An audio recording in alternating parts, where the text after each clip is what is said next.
Hello అందరికి welcome back to Dolly dumplings. ఇవాళ recipe వచ్చేసి పెద్ద సప్తమి స్పెషల్ బెల్లం పరమాన్నాన్ని ఎలా చేసుకోవాలో ప్రాసెస్ చూసేద్దాము.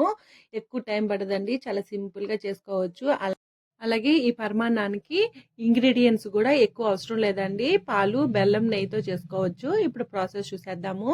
దీనికోసం ముందుగా మీరు ఏ కప్పుతో అయితే బియ్యాన్ని తీసుకుంటారో ఆ కప్పుతోనే 1.5 కప్పు బెల్లం తీసుకోవాలండి. నేను ఇక్కడ ముందుగా బెల్లంని తీసుకుంటున్నాను. ఇందులో 1.5 కప్పు బెల్లంని ఒక గిన్నెలోకి వేసుకొని అరకప్పు వాటర్ని వేసుకొని స్టవ్ ఆన్ చేసుకొని ఈ బెల్లం కరిగే వరకు మధ్య మధ్యలో కలుపుతూ బెల్లాన్ని మొత్తం పాకంలా చేసుకోవాలండి.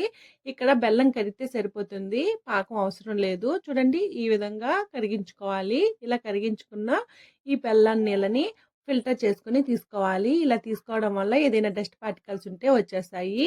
అలాగే నేను ఇక్కడ ముందుగానే ఒక కప్పు బియ్యాన్ని ఒక 2 అవర్స్ పాటు నానబెట్టి తీసుకున్నానండి. ఈ కప్పుతో ఒక కప్పు తీసుకున్నాను. ఇప్పుడు ఒక గిన్నెని తీసుకొని మీరు ఏ కప్పుతో అయితే బియ్యాన్ని తీసుకుంటారో ఆ కప్పుతో 6 కప్పుల వరకు పాలను తీసుకోవాలి.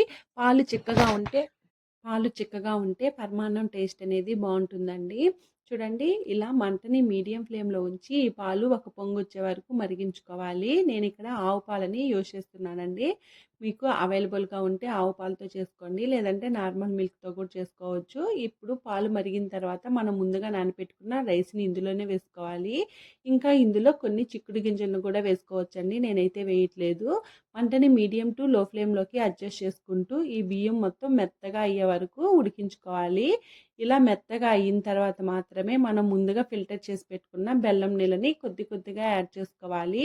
అన్నం సరిగా ఉడకకుండా బెల్లం నీళ్ళని యాడ్ చేసుకుంటే పరమాన్నం అనేది గట్టిగా ఉంటుంది. అన్నం పూర్తిగా మెత్తగా అయ్యే వరకు ఉడికించుకున్న తర్వాతే ఇందులో కొద్ది కొద్దిగా మనం కరిగించి పెట్టుకున్న పాకం నీళ్ళని వేసుకోవాలి. అలాగే ఒకేసారి పాకం నీళ్ళని వేసుకుంటే పాలు విరిగిపోయినట్టు అయిపోతుందండి. దానికోసమే కొద్ది కొద్దిగా యాడ్ చేసుకుంటూ మిక్స్ చేసుకోవాలి.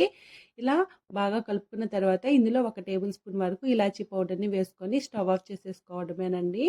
అంతేనండి. ఈ ప్రసాదాన్ని 7 చిక్కుడాకుల్లో దేవుడికి నైవేద్యంగా సమర్పించాలి. నా దగ్గర ప్రజెంట్ అయితే ఈ చిక్కుడాకులు అవైలబుల్గా లేవు, దానికోసమే మందారాకుల్లో పెట్టానండి. ఇది వీడియో కోసమే చేశాను. రథసప్తమి రోజు నేను కూడా చిక్కుడాకుల్లోనే దేవుడికి నైవేద్యంగా సమర్పిస్తాను. అలాగే దీంతో పాటు రేగి పళ్ళు, చెరుకు ముక్కలు కూడా పెట్టచ్చండి. చూసారు కదా పరమాన్నాన్ని సింపుల్గా ఎలా చేసుకోవాలో ప్రాసెస్ ఏందో. ఈ వీడియో మీకు నచ్చితే లైక్ చేయండి, షేర్ చేయండి, కామెంట్ చేయండి. అలాగే మరిన్ని రెసిపీస్ కోసం మన ఛానల్ని సబ్స్క్రైబ్ చేసుకొని నోటిఫికేషన్ సింబల్ని ఆన్ చేయండి. Thank you for